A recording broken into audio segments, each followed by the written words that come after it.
Hi, my name is Chris, and I'm an ambient music producer and content creator from the Bay Area in California. Some of you might know me from my YouTube channel, S1gns Of L1fe, where I create ambient music and sound design tutorials. Today, I'm going to show you how to create a chill ambient track in Ableton Live. Let's get started. Before we get going, I'd like to show you the template that I'm using for Live. This is a custom Ableton template called Utility from Material. This template features an internal busing and routing system to allow you to properly gain stage all of your tracks, and it comes loaded with a bunch of custom effects. I've made a few additions of my own, such as using a few Valhalla and Fab filter plugins on my return tracks. I've been using this template exclusively for the past 9 years, and it allows me to focus on the music and my creativity during the production phase, rather than focusing too much on the technical side. There are several different ways to start chill ambient tracks, and one of the ways that I like to start is with a sample that really inspires me. The sample we're about to listen to is a Dune 3 preset that I modified from my good friend Echo Season from his preset pack Proximity Report. Let's have a listen.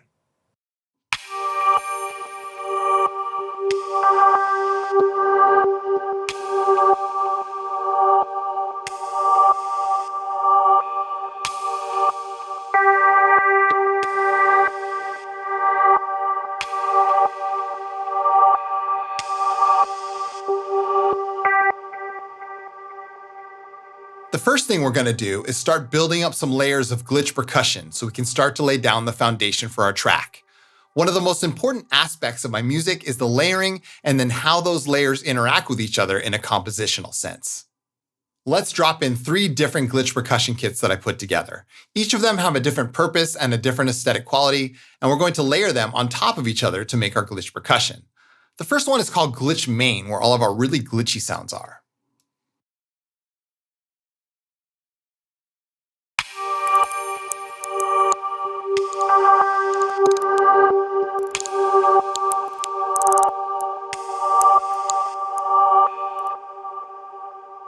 The second is filled with what I call longer samples that sound a little bit more like traditional hi-hats. I like to use these a bit more sparingly than the main glitch percussion, which we'll talk about in a minute.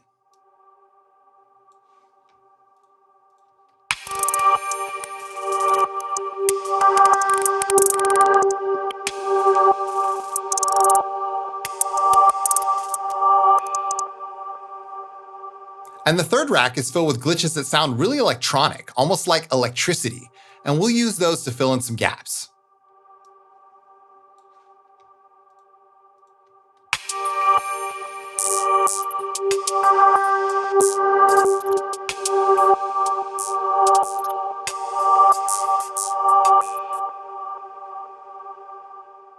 Before we go any further, let's add a kick drum to really start shaping the foundation for our track. Those who watch me work on a regular basis know that I'm always just building drum kits, and this rack here is no exception. I like to organize all my samples into specific drum racks, so when I'm producing, I don't have to endlessly search for the right sample. It's all right there when I need it. So let's hear what it sounds like with a punchy kick drum underneath our track.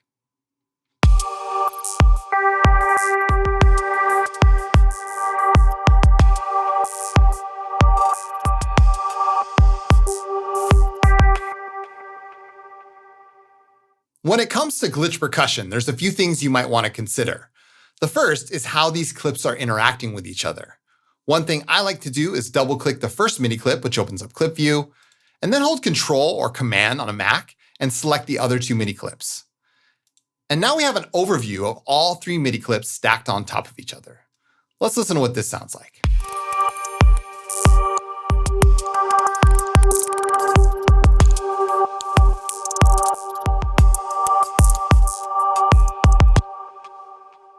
So what I like to do is come through and select the notes that are overlapping and hit 0 on the keyboard to activate or deactivate those notes. By doing this, we can create a sequence that's less dense, but still has the complexity that we're after. So I encourage you to get meticulous here because you can get really detailed at this stage before we start arranging the rest of our track. The other thing I like to do is adjust the probability sliders for each of the clips. It keeps my music unpredictable yet harmonious, adding depth while maintaining the beat. The chance column found underneath the velocity lane is a percentage chance of how often the notes will play. So with the main glitch percussion track, I'm going to select all the notes and then set my probability pretty high, somewhere between 80 and 100%.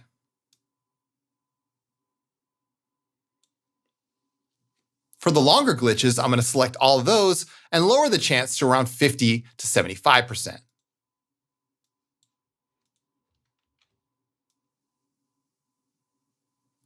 And then with the electricity sounds, I'm going to make those pretty low. As I said, we're going to use those to fill in the gaps, to provide our percussion with some really interesting surprises. Somewhere between 10 and 30%. Let's listen to what it sounds like now.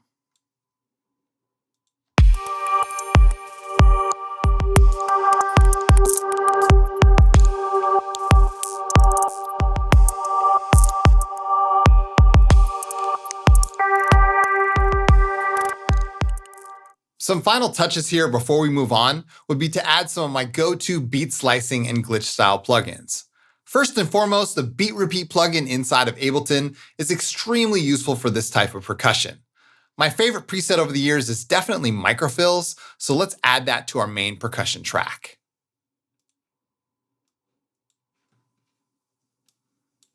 Some parameters to take note of here are the grid size. You can adjust that to taste. I like to keep the offset at 0 and then lower the volume a little bit. Let's listen.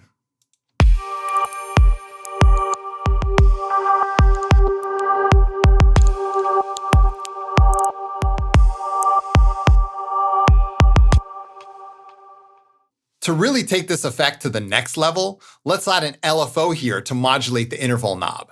It provides a wider range of influence where the beat repeat is going to trigger, and I find this provides some really cool randomized glitches without cutting into our actual groove. So I'm going to grab an LFO here, click on the word map, and click on the interval on the microfills. Back on the LFO, I'm going to lower the depth, and then lower the rate.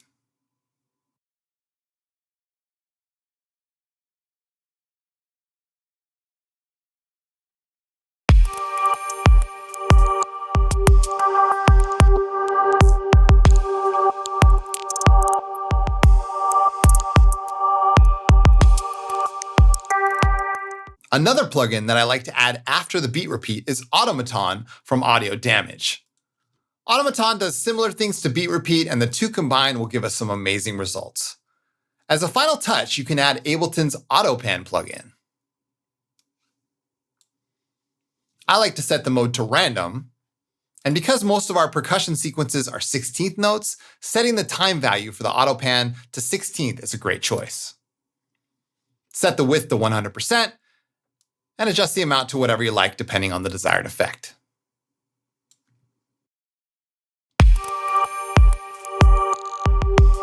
Sweet glitch percussion.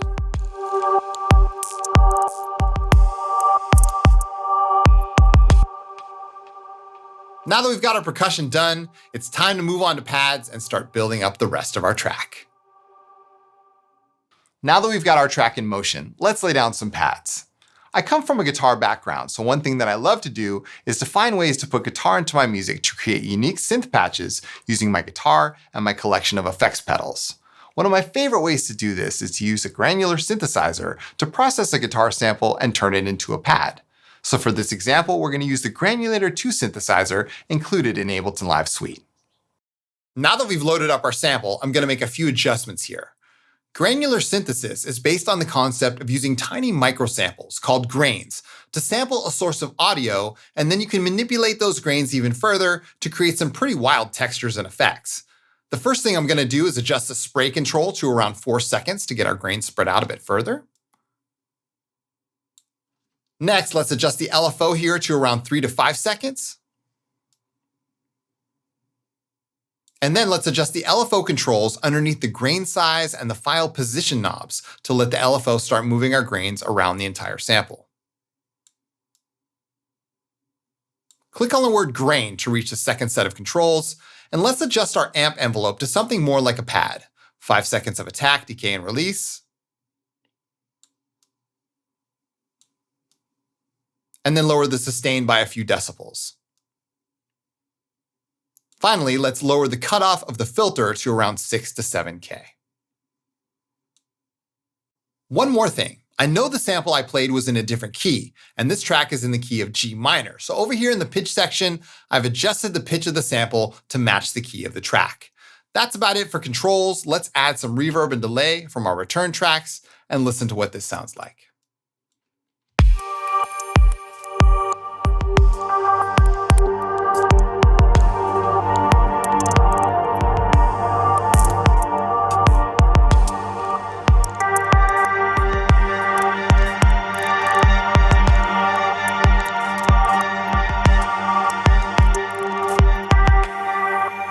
I really like that, so what I'll probably do now is record this and then move the rest of our clips forward, as this will be the start of a nice intro. Next, we're going to lay down further groundwork for the intro of our chill ambient track by creating an ethereal pad using the plugin Tree Tone, which is included in the Inspired by Nature pack. Let's add a tree tone to a blank MIDI track. There are two options in Tree Tone we're going to focus on at the start. First, unlock the gain by clicking off the lock button above the gain knob on the right. This allows Tree Tone to make sound. Next, make sure that the noise generator knob is turned all the way off on the top left. We're going to focus on the rain control as well as the lock to scale function on the right. Add some rain by turning up the percentage knob,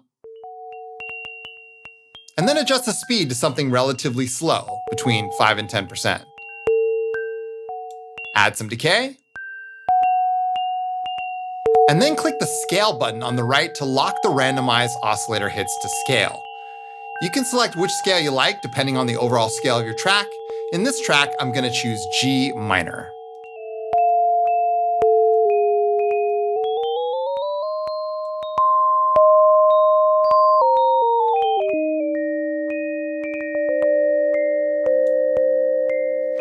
This sounds good, but to really take this up a notch, let's add some spectral time.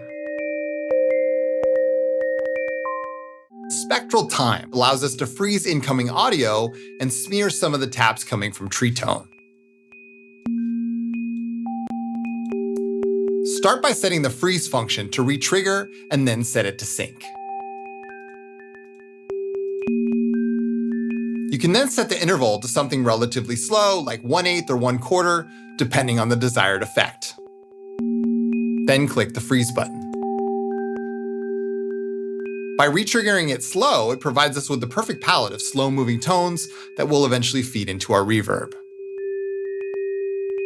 Let's increase the dry-wet, add some reverb and delay,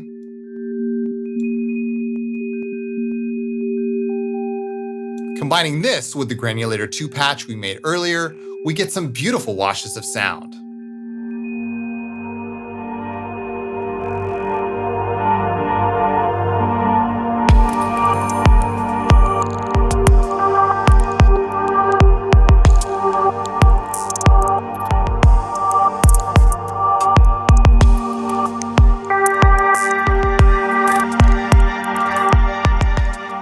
Now that we've got our pads all set up, it's time to record and start filling in the rest of our track with some other elements such as sequences, and then moving into our overall arrangement.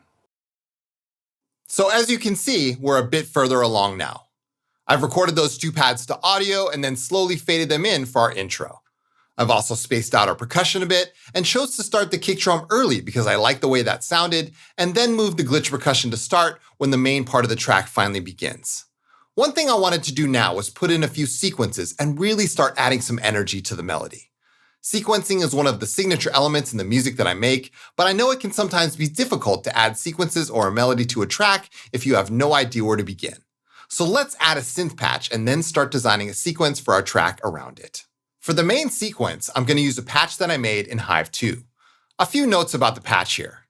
This preset is basically just a filtered sawtooth oscillator with a noise sub-oscillator, and both LFO1 and LFO2 are both affecting the cutoff frequency of filter 1 with different time values. Since LFO1 is set to random hold and LFO2 is set to a triangle, it makes a very interesting sound. So try that on one of your own creations.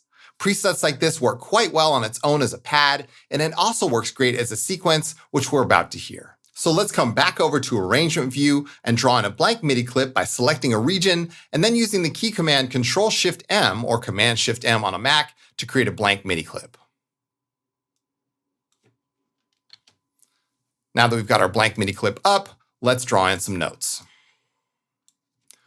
First things first, I always use the scale function so I can limit the notes in the piano roll to scale. This has been a life-changing addition for me that just makes life easier, and I find that I'm able to make better creative decisions when I don't have to worry if any of the notes are going to be out of key. Press the scale button here on the left, choose the key that you're working in, and limit the notes on the view by clicking scale up here on the top right.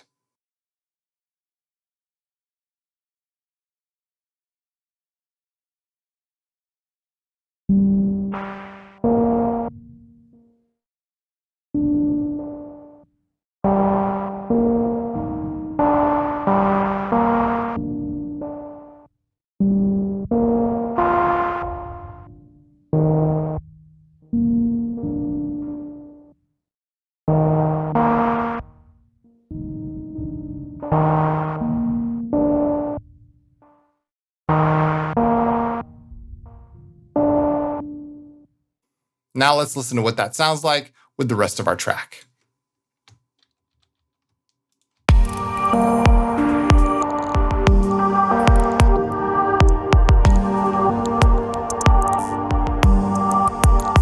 You could use a step sequencer here, which I often do, but I find that just drawing in sequences by hand is one of the best ways to become a better producer and to bring your musical visions to life. I want to add one more sequence in here that's almost like a counterpoint melody to the original sequence. With the right amount of delay and reverb, simple sine wave patches are often all you need to make the perfect complementary sequence to your track.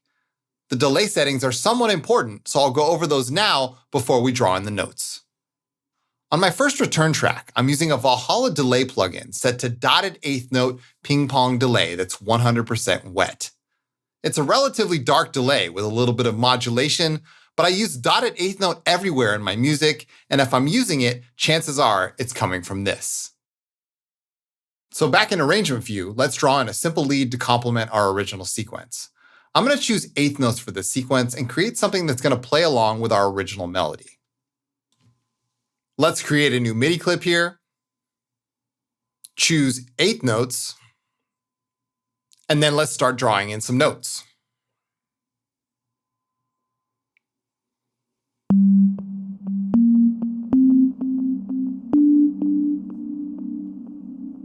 To copy this sequence over, let's use the duplicate function. Select the region you want to duplicate and hit Ctrl-D or Command-D on a Mac to duplicate the notes.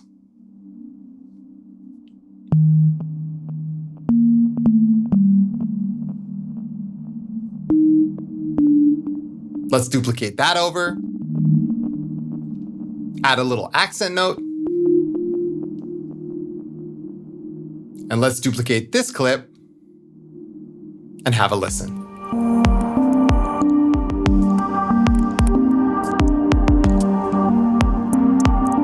Awesome. That sounds great.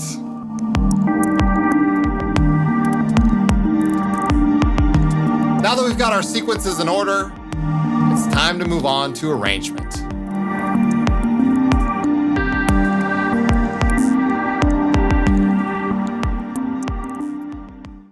At this point, I filled out the track significantly, and there are a lot more parts added to it. It's by no means finished, but I wanted to give you a general overview of where the track is at now and point out a few things. When it comes to finishing the track, as you can see, I've color-coded everything and renamed the tracks to keep it organized. But one thing I wanted to mention is I like to keep all of my tracks in the MIDI stage while it's still in production, and then when it comes time to mix, I make sure that I always bounce every stem to audio before I start doing any mixing. That way I know that all of the audio will be exactly the same every single time when I work on the mix. Sometimes synths can sound different each time that you play it, so to make sure that everything stays the same, I'll duplicate each track and then freeze it before I begin the mixing stage. This is a really important step that I see other producers missing, so my best advice is before you start to mix, just save where you are, save another version, and then freeze and flatten every track to audio and then start mixing. That way, if you need to change any of the MIDI for any reason, you can go back to a previous version rather than being locked into audio tracks. When it comes to effects, with the exception of the delays and reverbs I have on my return tracks, I don't add any insert effects at this stage until I've frozen it to audio. Most of the track right now is in MIDI, but as you can see here, I've added a FabFilter Pro Q3 to our Granulator 2 patch for some quick cleanup at the low end and some subtractive EQ, as well as an instance of Supermassive because it's already been bounced to audio. Same goes for the tree tone patch. Since it's already in audio, I felt it was a bit quiet and needed some compression. I've added a Pro C2 for some volume and organic thickness. When it comes to mixing, I like to grab a utility plugin and place it on the master fader and switch it to mono mode. This helps with hearing my levels correctly, especially because so much of my music has a wide stereo field. It can become very distracting to the ear, and I find that mixing in mono helps me focus in on the levels rather than having everything bounce all over the place. I also use pink noise for mixing, which has been a total game changer for me by giving me a bass leveling template to work with, and then I don't have to worry about any of the elements in the track overpowering each other.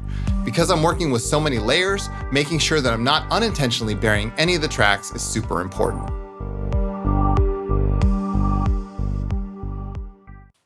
As far as the arrangement goes, I like to add several parts that play off the original idea and then combine those tracks to form something new that I may not have thought of before. We'll spend a lot of time adding tracks similar to the way that you might use Session View to mix and match a ton of clips in different scenes.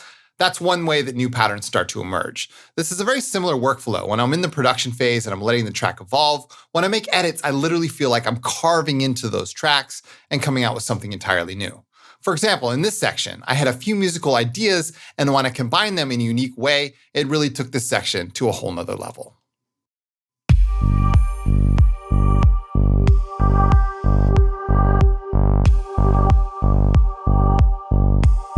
I make tons of edits, so I often save multiple versions of tracks because they go through so many changes. But making these changes allow me to push myself as a producer and really work towards getting better with every track that I make. My best advice would be to not be afraid to add too much to your track or take stuff away. It's better to have too many musical ideas because you can always cut back and edit them as you go along.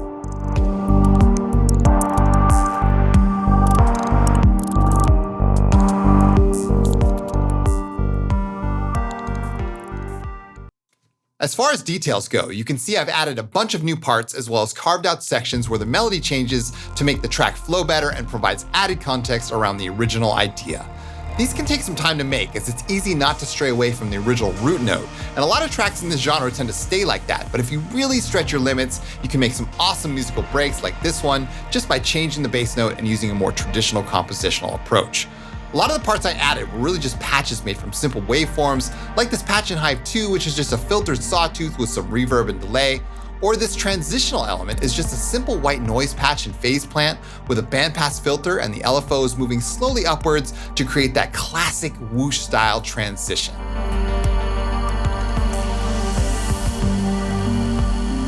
I find that a lot of my best work comes from starting from simple waveforms, especially in a track like this with so many layers. Things can get pretty complicated when you start adding tons of long delays and reverbs like I do. Overall, I'd say if you're trying to get into producing this style of music, just go for it. At least for me, producing music like this is always a challenge, but the more you do it, you're gonna get better.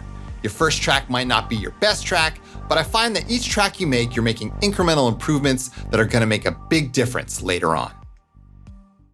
So that's about it. Making chill ambient is all about your process and then spending time crafting those sounds in the sound design stage and then bringing your track to life with an interesting and meaningful arrangement.